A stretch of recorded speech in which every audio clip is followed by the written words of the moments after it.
नमस्कार प्यारे साथियों, मैं प्रमोद सारंग आपका बहुत बहुत स्वागत करता हूं आपके अपने परिवार प्रमोद सारंग सर हिंदी में। तो दोस्तों ये मेरी इस चैनल पर लगभग पहली क्लास है। तो जैसा कि आपको एक आपकी रिक्वायरमेंट थी, आप एक आशा कर रहे थे कि सर जल्दी से जल्दी हिंदी साहित्य के लिए कोई क्लास लेकर आइए, और जिसमें आपको यूजीसी नेट के लिए प्रमुख रूप से यूजीसी नेट के लिए क्लास चल सके, साहित्य पढ़ सकें। तो उसी को ध्यान में रखते हुए दोस्तों मैं ये क्लास लेकर आया हूँ, और उम्मीद करूँगा कि आप इसको क्लास को देखने के बाद कमेंट में अपना जो है फीडबैक अवश्य देंगे। ठीक है। तो दोस्तों आज का जो टॉपिक है हमारा वो है काव्य शास्त्र। ठीक है। ये जो है यूजीसी नेट की एक अलग यूनिट है। और काव्य शास्त्र में दोस्तों क्या होता है कि जो एक साहित्य होता है, ठीक है, साहित्य के को व्यवस्थित करने के लिए या उस साहित्य का शास्त्र, ठीक है, इसको हम यहाँ पर शुरू करते हैं। ठीक है, क्लास में लेकर चलते हैं। ठीक है। तो साहित्य को समझने के लिए उस साहित्य का शास्त्र जानना जरूरी है। ठीक है। साहित्य को समझने के लिए साहित्य का शास्त्र जानना जरूरी है। तो उसी को हम क्या कहते हैं दोस्तों? साहित्य शास्त्र कहते हैं। ठीक है। तो यहाँ पर आपको स्क्रीन पर दिख रहा होगा काव्य शास्त्र, यानी कि भारतीय काव्य शास्त्र और संस्कृत आलोचना के प्रमुख आचार्य। तो सबसे पहले दोस्तों हम पहले इसको काव्य शास्त्र को जान लेते हैं कि काव्य शास्त्र क्या होता है। ठीक है। एक बार मुझे सूचित करेंगे दोस्तों कि आप लोग मुझे अच्छे से देख और सुन पा रहे हैं। सभी का नमस्कार, सभी का प्रणाम स्वीकार है दोस्तों। तो जो काव्य शास्त्र है यानी कि काव्य का शास्त्र, ठीक है दोस्तों, काव्य का शास्त्र। थोड़ी राइटिंग अभी इस तरह से खराब आएगी क्योंकि ये पहली क्लास है और इस पर पेन टैप पर थोड़ा सा हाथ सही से जम नहीं पा रहा है। ठीक है। काव्य शास्त्र, काव्य का शास्त्र यानी कि जो हमारा काव्य होता है, ठीक है, जो हमारा पद्य होता है, ठीक है, पद्य का शास्त्र यानी कि पद्य का एक तरीके से हम इसको व्याकरण मान सकते हैं। ठीक है, पद्य का व्याकरण मान सकते हैं। हालांकि व्याकरण अलग चीज होती है जो कि गद्य का होता है। गद्य को व्यवस्थित करने के लिए आपको व्याकरण की आवश्यकता होती है। उसी प्रकार काव्य से संबंधित जो चीजें होती है यानी कि काव्य के जो अंग होते हैं, जैसे कि इसमें क्या होता है दोस्तों, यहाँ पर आपका रस होता है, ठीक है, छंद होता है, अलंकार होता है, ठीक है, ध्वनि होती है, ठीक है, ठीक है, रीति होती है। ये संप्रदाय से भी जुड़े हुए हैं दोस्तों। औचित्य, ये हमारे संप्रदाय हैं जो हम आगे पढ़ेंगे। ठीक है। ये हमारे 6 संप्रदाय हैं। ठीक है। और इसी में फिर आके जो हम काव्य गुण, ठीक है, काव्य के काव्य गुण यानी कि काव्य में क्या क्या गुण होते हैं, और काव्य के गुण के बाद काव्य के दोष क्या होते हैं, ठीक है, काव्य के लक्षण क्या होते हैं दोस्तों, ठीक है, काव्य लक्षण होता है। इस तरह से बहुत सारी चीजें हैं दोस्तों हमारे साहित्य में जो कि हमें वहां पर पढ़नी होती है। ठीक है। सब कुछ दिखाई दे रहा है आपको अच्छे से? चलिए, तो तो सबसे पहले चर्चा करते हैं दोस्तों संस्कृत आलोचकों के, आलोचना के प्रमुख आचार्य। तो संस्कृत आलोचना मतलब इसने हमने यहाँ पर संस्कृत आलोचना ही क्यों बोला है? दरअसल संस्कृत आलोचना का मतलब यहाँ पर यह है कि जो साहित्य शास्त्र है वो हमारा संस्कृत से ही लिया गया है। ठीक है। भारतीय जो शास्त्र है, जो साहित्य है, वो उसकी शुरुआत संस्कृत साहित्य से ही हुई है। जहाँ पर आपको संस्कृत काल में जो रचनाएं हुई हैं, संस्कृत की जो शुरुआती रचनाएं, हिंदी की तो जो शुरुआत है 1050 विक्रम संवत से जो शुक्ल जी ने मानी है, उससे पहले ही ये शास्त्र शुरू हो चुका था। ठीक है। तो वो जो शास्त्र था वो संस्कृत से जुड़ा हुआ था, लेकिन अब क्या है, हम हिंदी पढ़ रहे हैं और हिंदी ही जो है प्रयोग में लाते हैं। तो हिंदी से जुड़ा हुआ शास्त्र जो है वो हम पढ़ते हैं, लेकिन उसकी जो जड़ें हैं वो संस्कृत के अंदर से ही निकल कर आई है। ठीक है। तो इसमें क्या पढ़ेंगे कि भारतीय काव्य शास्त्र के से अभिप्राय मूलतः संस्कृत, ठीक है, काव्य शास्त्र से है ना। मैंने कहा ना कि जो इसकी जो हिंदी की जड़ें हैं वो सब हिंदी जो है संस्कृत से आई हैं। तो मूलतः भारतीय शास्त्र का मतलब यह है कि जो संस्कृत का साहित्य, ठीक है, यहाँ पर संस्कृत में साहित्य के लिए काव्य, ठीक है, जैसे मैंने कहा ना कि साहित्य शास्त्र, तो काव्य शास्त्र का मतलब साहित्य का शास्त्र शब्द का प्रयोग किया जाता था। पहले जो है ना संस्कृत साहित्य के लिए काव्य का ही प्रयोग किया जाता था। अब जो हिंदी के लिए मतलब वर्तमान में काव्य साहित्य के लिए काव्य कहा गया है, तो काव्य शास्त्र नाम रख दिया। लेकिन पहले जो था साहित्य शास्त्र कहा जाता था। क्या कहा जाता दोस्तों? साहित्य शास्त्र। ठीक है, क्या कहा जाता था? साहित्य शास्त्र इसको कहा जाता था। ध्यान रखेंगे। ठीक है, आगे बढ़ते हैं। उससे पहले मैं आपको बता देता हूं कि जो काव्य शास्त्र है दोस्तों, काव्य शास्त्र हम दो रूपों में पढ़ेंगे। ठीक है, काव्य शास्त्र है ये हम जो है यहाँ पर दो रूपों में पढ़ेंगे। ठीक है, एक तो है आपका भारतीय काव्य शास्त्र। ठीक है, भारतीय काव्य शास्त्र। ठीक है, यूजीसी नेट में दोस्तों आपके भारतीय काव्य शास्त्र से ज्यादा प्रश्न है। दूसरा जो रहेगा आपका वो रहेगा पाश्चात्य काव्य शास्त्र। ठीक है, पाश्चात्य काव्य शास्त्र। तो दोस्तों पाश्चात्य में क्या होता है, मतलब जो पश्चिमी सभ्यता है, यानी कि यूरोप की जो साहित्य है उससे जुड़ा हुआ शास्त्र है, वो पाश्चात्य काव्य शास्त्र होगा। तो हमारा जो मुख्य उद्देश्य है, पहले हम जो है दोस्तों इसको पढ़ेंगे, भारतीय काव्य शास्त्र। किसको पढ़ेंगे? भारतीय काव्य शास्त्र को। चलिए आगे बढ़ते हैं। तो यहाँ पर क्या है, यहाँ पर हमने यहाँ पर ये आपको प्रस्तुत किया है कि काव्य की शुरुआत कैसे है। मतलब सबसे पहले काव्य आएगा, और काव्य दोस्तों मूल रूप से देखा जाए तो दो प्रकार का होता है। एक तो दृश्य काव्य होता है, एक श्रव्य काव्य होता है। तो दृश्य काव्य में जिसको हम देख सकते हैं, ठीक है, जिसे हम देख सकते हैं। ठीक है, देख सकते हैं, वो हमारा दृश्य काव्य होता है। और नाटक जो होता है दोस्तों उसे हम देख सकते हैं ना। जैसे आप तो आजकल गोपी बहू, ससुराल सिमर का, नागिन वगैरह बहुत सारे, तारक मेहता का उल्टा चश्मा, ये नाटक ही है एक तरीके से, जिसमें लोग एक्टिंग करते हैं, जिसमें अभिनय करते हैं। पहले जो था नाटक इस तरह से नहीं होता था, जब टीवी सिनेमा वगैरह नहीं थे तो मंच पर नाटक होता था। ठीक है, तो उसको जो पहले उसको उस काव्य को लिखा जाता था नाटक के तौर पर, फिर उसको अभिनय किया जाता था। ठीक है, दूसरा है केवल श्रव्य काव्य, जिसे हम केवल सुन सकते हैं दोस्तों। किसे? केवल सुन सके। ठीक है, जिसे हम केवल सुन सकते हैं, याद रहेगा, जिसे हम केवल सुन सकते हैं। ठीक है, तो इसमें आपका पहले गद्य आता है, जो कि प्रोज इंग्लिश में बोलते हैं, पद्य यानी कि पोएट्री यानी कि कविता। ठीक है, तो कहानी जो गद्य होता है तो उसमें कहानी आता है, उपन्यास है, इसके अलावा आपका निबंध है।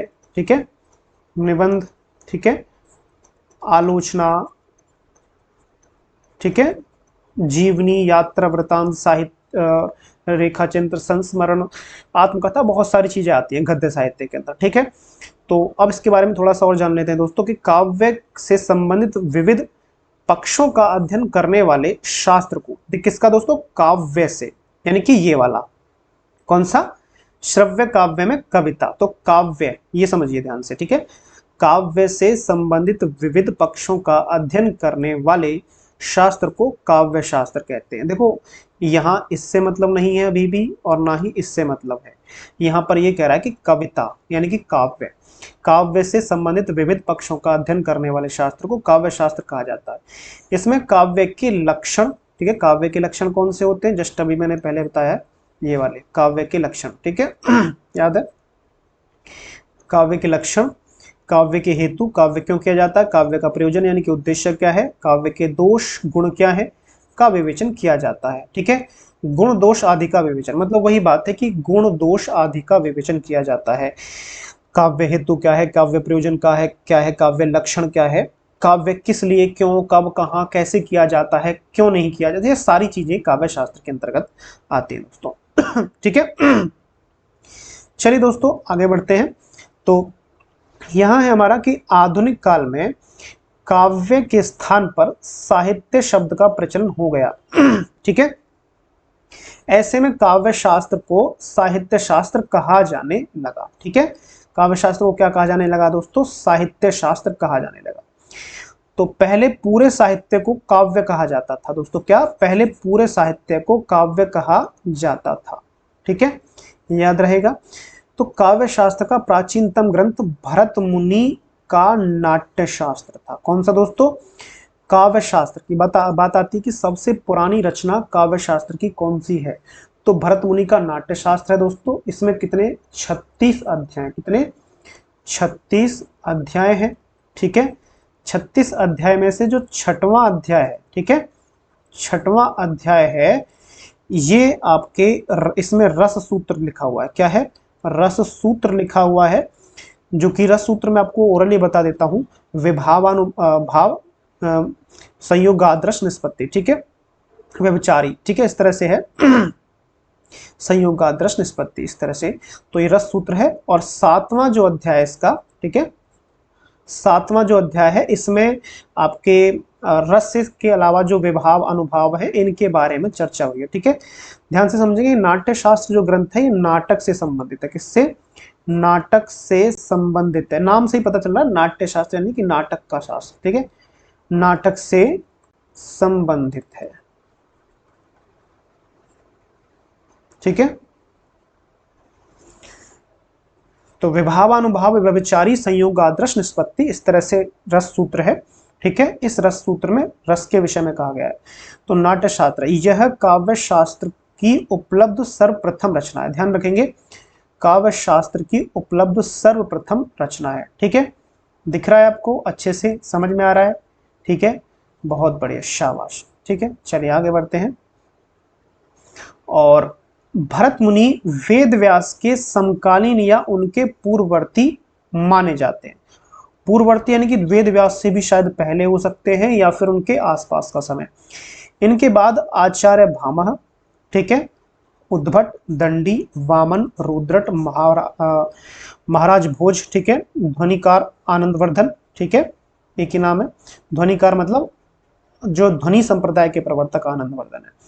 मम्मट हैं, जयदेव हैं, विश्वनाथ हैं, अप्य दीक्षित हैं और पंडित राज जगन्नाथ, ये आधुनिक काल में मतलब रीति काल के आसपास माने जाते हैं। इत्यादि महान उद्भट विद्वान हुए हैं, मतलब आदि उद्भट हुए हैं, महान विद्वान हुए हैं जिन्होंने काव्य शास्त्र के क्षेत्र में अविस्मरणीय योगदान दिया है।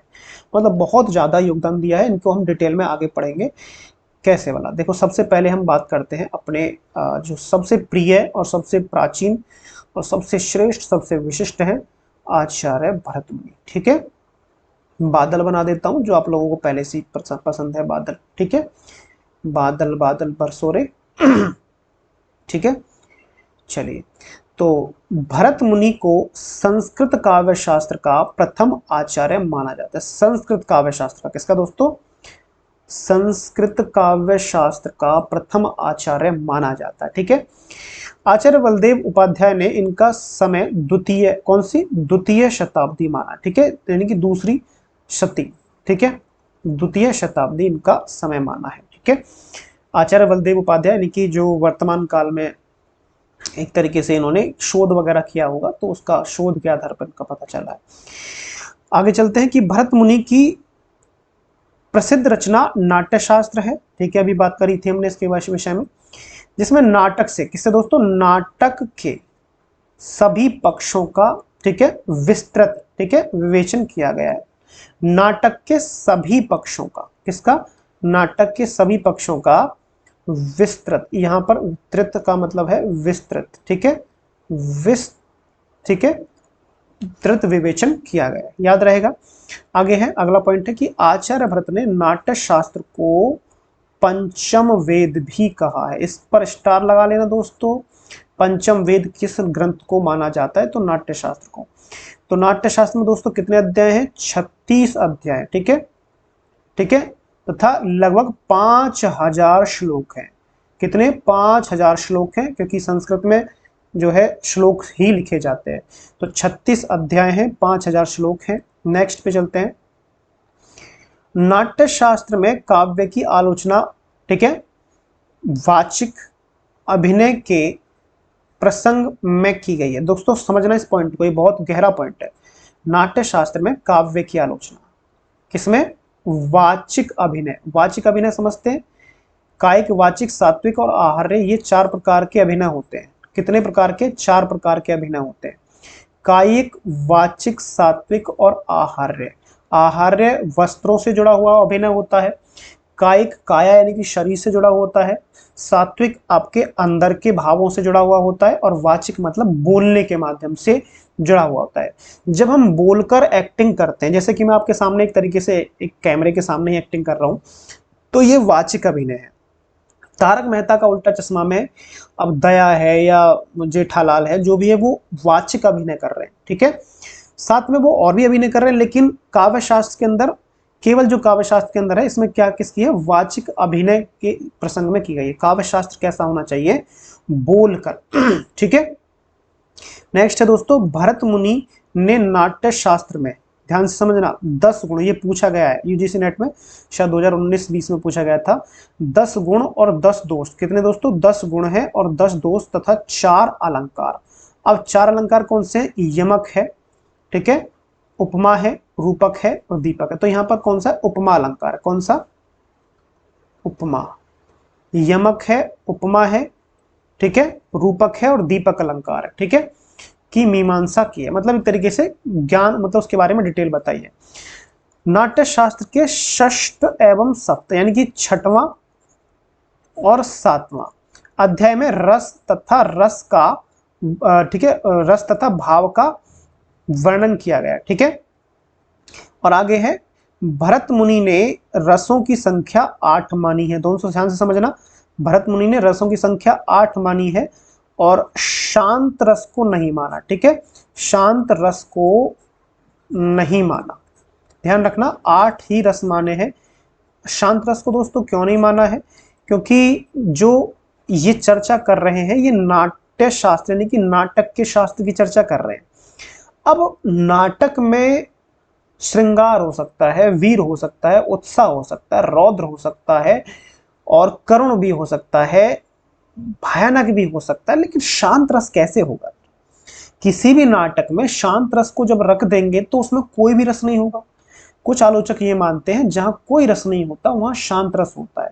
अब भाई एक बात बताइए, अगर मान लो जैसे गदर मूवी आने वाली है, गदर मूवी में अगर सनी देओल ये कहे कि अशरफ अली, मुझे आपके पाकिस्तान से कोई मतलब नहीं है, मतलब शांत रस में, अब उसने आपको वो डायलॉग तभी तो अच्छा लगा जब उसने रौद्र रस में कहा अशरफ अली, अशरफ अली, अब ये तभी तो पसंद आया आपको। तो ये एक रस होता है, नाटक में कोई ना कोई रस होना चाहिए, चाहे हास्य रस भी हो चलेगा। अब जो तारक मेहता का उल्टा चश्मा, इसमें हास्य रस ही तो पूरा का पूरा पसंद है, वर्षों से लोग देख रहे हैं इसको। तो भरत मुनि ने यह कहा कि नाटक के अंदर शांत रस का कोई स्थान नहीं है, इसलिए नाटक के संबंध में ध्यान रखना।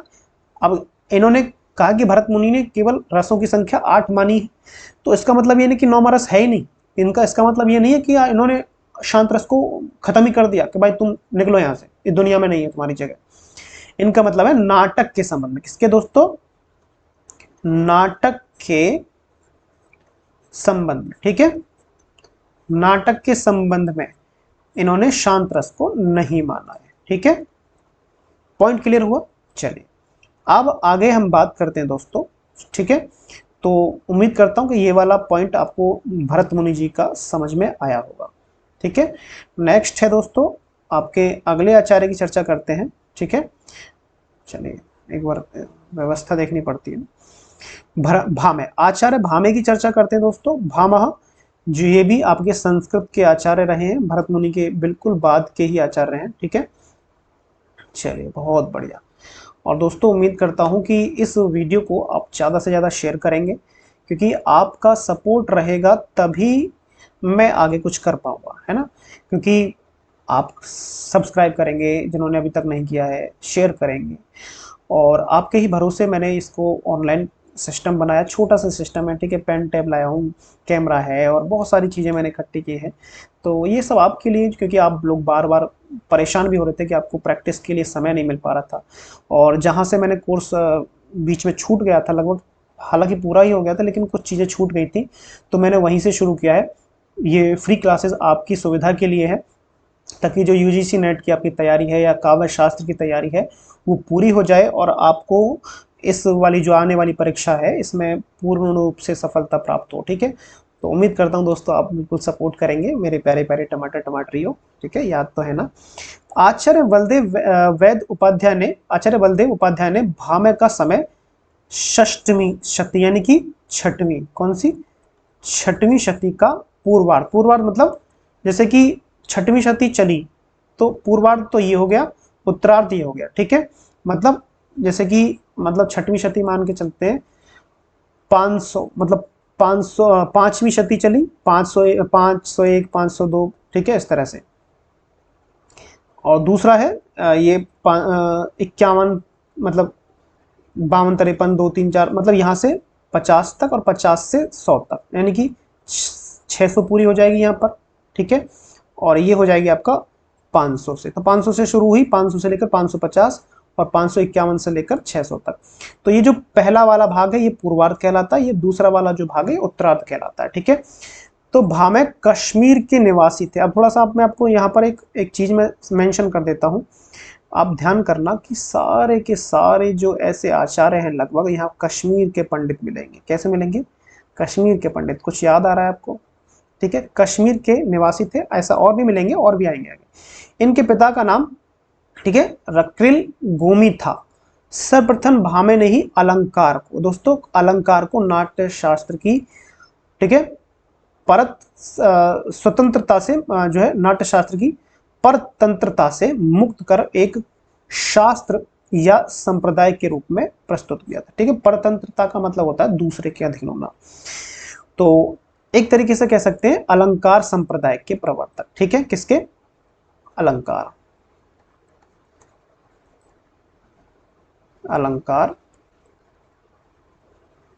संप्रदाय, ठीक है, के प्रवर्तक, ठीक है।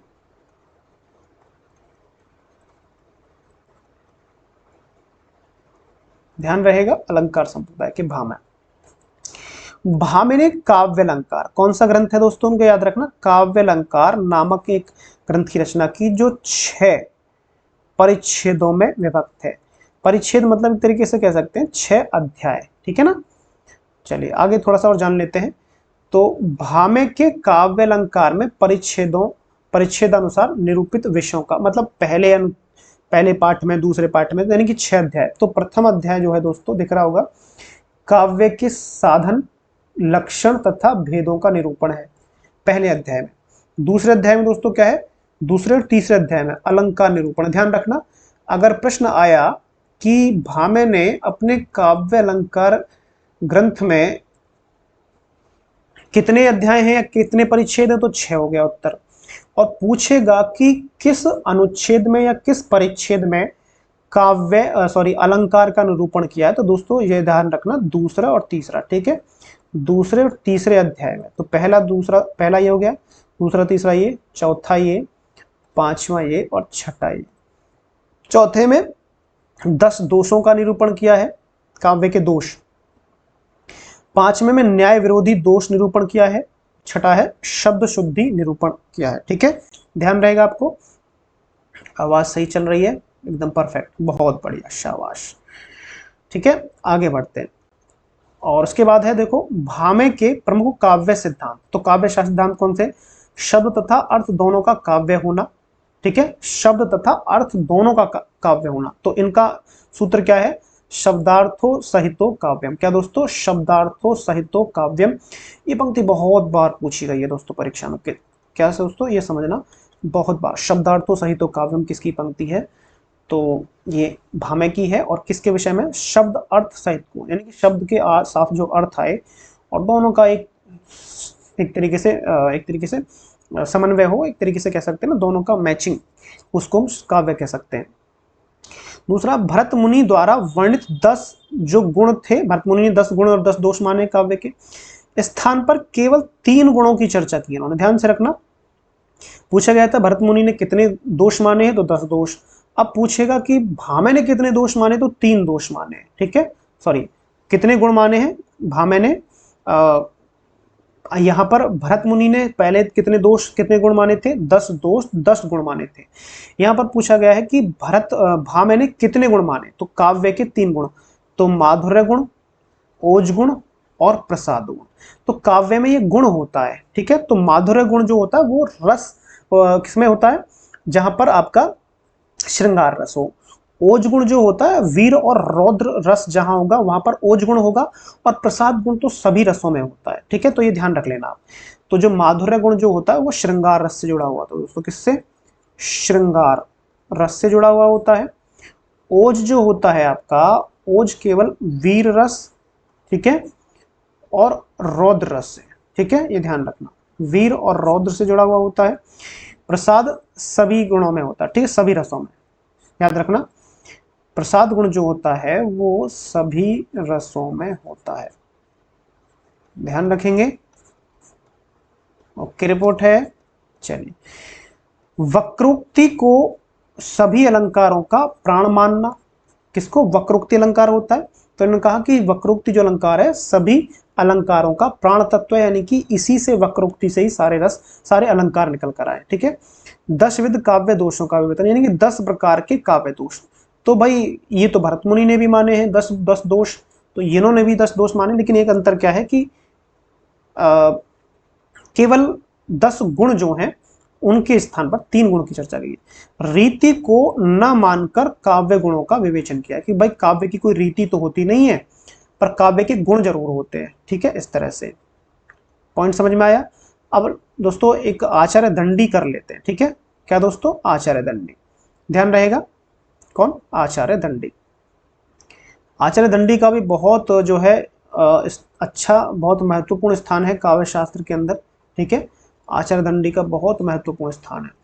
तो 7वीं शती, ठीक है, 7वीं शती के आचार्य दंडी का समय, ठीक है, 7वीं शती माना गया है। ठीक है, यहाँ पर 7वीं शती, इसको हम यहाँ ले आएंगे, 7वीं शती स्वीकार किया गया है। ये दक्षिण भारत के निवासी थे, कहाँ के, दक्षिण यानी कि साउथ इंडियन थे। दंडी पल्लव नरेश विष्णु के सभा पंडित थे, पल्लव नरेश। दंडी काव्य अलंकार संप्रदाय से संबंध थे, वही जो, और इनका ग्रंथ का नाम था काव्यादर्श। ठीक है, ध्यान रखेंगे कि काव्यादर्श जो ग्रंथ है किसका है, आचार्य दंडी का। ठीक है, छोड़िए इसको। काव्यादर्श में 4 परिच्छेद है, कितने दोस्तों, काव्यादर्श में 4 परिच्छेद है, यानी कि 4 अध्याय हैं, ध्यान रखेंगे 4 परिच्छेद हैं। काव्य अलंकार में 6 थे इसमें, और लगभग 650 श्लोक है, कितने, लगभग 650 श्लोक, याद रहेगा। और दंडी प्रथम आचार्य थे जिन्होंने वैदर्भी रीति होती है, गौड़ीय रीति के पारस्परिक अंतर को स्पष्ट किया। तो ध्यान रखना, यहां से प्रश्न पूछ सकता है कि पहले आचार्य कौन थे जिन्होंने वैदर्भी रीति और गौड़ीय रीति को के पारस्परिक अंतर को स्पष्ट किया, तथा इसका संबंध गुण से, किससे, गुण से स्थापित किया, यानी कि काव्य के जो गुण होते हैं, हम आगे जो शास्त्र पढ़ेंगे, काव्य शास्त्र, गुण, रीति सब पढ़ेंगे, ये अलग अलग चैप्टर हैं। और इनमें बस ये समझ लीजिए जहां हम पढ़ रहे हैं इनमें इन्होंने क्या क्या महत्वपूर्ण कार्य किए, उनके बारे में जानकारी, आचार्य के बारे में। अब रीति क्या होती है, गुण क्या होते हैं, इनका अलग अलग चैप्टर है, वो हम अलग पढ़ेंगे, बहुत शांतिपूर्वक, बड़े धैर्य के साथ में, मजेदार तरीके से। ठीक है, दंडी के काव्यादर्श में परिच्छेद के अनुसार निम्न विषयों की तालिका, यानी कि जैसे हमने भामे के 6 परिच्छेदों में क्या क्या दिया हुआ है, इसी प्रकार दंडी के जो 4 परिच्छेद है उसमें। ठीक है, तो पहला जो परिच्छेद है दोस्तों, इसमें क्या है, काव्य लक्षण दिया हुआ है, काव्य के भेद, काव्य की रीति, काव्य का गुण। ठीक है, काव्य के गुण का विवेचन किया है। ठीक है, दूसरी जो परिच्छेद है इसमें क्या है, अर्थालंकार का निरूपण है। दंडी के जो काव्यादर्श है उसके दूसरे परिच्छेद में, दूसरे अध्याय में क्या है, काव्य अलंकार का निरूपण है। तीसरा जो अध्याय है इसमें शब्दालंकार का निरूपण है, विशेषतः यमक अलंकार का, ध्यान रखेंगे किसका, विशेषतः यमक अलंकार का निरूपण है। चौथा जो इनका अध्याय है वो 10 विध काव्य दोषों का, मतलब 10 प्रकार के काव्य दोषों का विवेचन इसमें किया गया। ठीक है, अब यहां पर कहते हैं कि आचार्य बलदेव उपाध्याय दंडी को रीति संप्रदाय का मार्गदर्शक मानते हैं। दोस्तों किसका, रीति संप्रदाय का मार्गदर्शक। मार्गदर्शक क्यों आया दोस्तों यहां पर, क्योंकि इन्होंने रीति की चर्चा की है, और पीछे जब हम आते हैं तो इन्होंने वैदर्भी रीति और गौड़ीय रीति की परस्पर जो अंतर था उसको स्पष्ट किया है। तो मतलब आगे के जो आचार्य आने वाले थे, यानी कि वामन, आचार्य वामन आएंगे, उन्होंने रीति संप्रदाय का परिवर्तन किया है। तो इनका मानना है कि, इनका कहने का मतलब है कि जो, देखिए यहां पर क्या है कि मार्गदर्शक, यानी कि आगे के आने वाले आचार्यों को मार्ग दिखाने वाले, मार्गदर्शक, यानी कि इन्होंने तो छोटा सा विवेचन किया, आगे आने वाले कवियों को रास्ता मिल गया कि रीति कोई चीज होती है। ठीक है, तो दोस्तों क्लास आज छोटी ही रखते हैं। ठीक है, बाकी एक बार पहली क्लास है तो थोड़ा चेक कर लेते हैं कि कोई दिक्कत तो नहीं है, आपको सही सब कुछ सुनाई दे रहा है, समझ में आ रहा है ना। ज़्यादा लंबी क्लास लेने के बाद आपको लगे कि मेहनत बेकार गई तो फिर कोई फ़ायदा नहीं है। तो एक बार मुझे कमेंट करके सूचित करेंगे कि लाइव क्लास किस समय ली जाए, है ना। सभी कमेंट करके सूचित करेंगे कि अभी ये रिकॉर्डेड क्लास कुछ दिन चलेंगी, ताकि आपसे मैं आपका समय पूछ सकूं कि सही समय क्या है। ठीक है, याद रहेगा। ठीक है, तो कमेंट करके जरूर बताएंगे कि क्लास कैसी लगी, समय भी बताएंगे कि लाइव किस समय लेना चाहेंगे आप लोग। और दोस्तों, आपके सपोर्ट की तो सबसे ज़्यादा आवश्यकता है ना, इसको इसलिए शेयर भी करेंगे, लाइक करेंगे और दोस्तों तक जरूर पहुंचाएंगे। कमेंट करके जरूर बताएंगे। ठीक है, अपने अपने एक बार स्टेटस पर भी लगा लेंगे, ग्रुप्स में शेयर करेंगे, फेसबुक, जहां भी आप ज़्यादा से ज़्यादा शेयर कर सकते हैं। ठीक है, तो आज के लिए दोस्तों इतना ही काफ़ी है और मिलते हैं ब्रेक के बाद। तब तक के लिए जय हिंद, वंदे मातरम, धन्यवाद।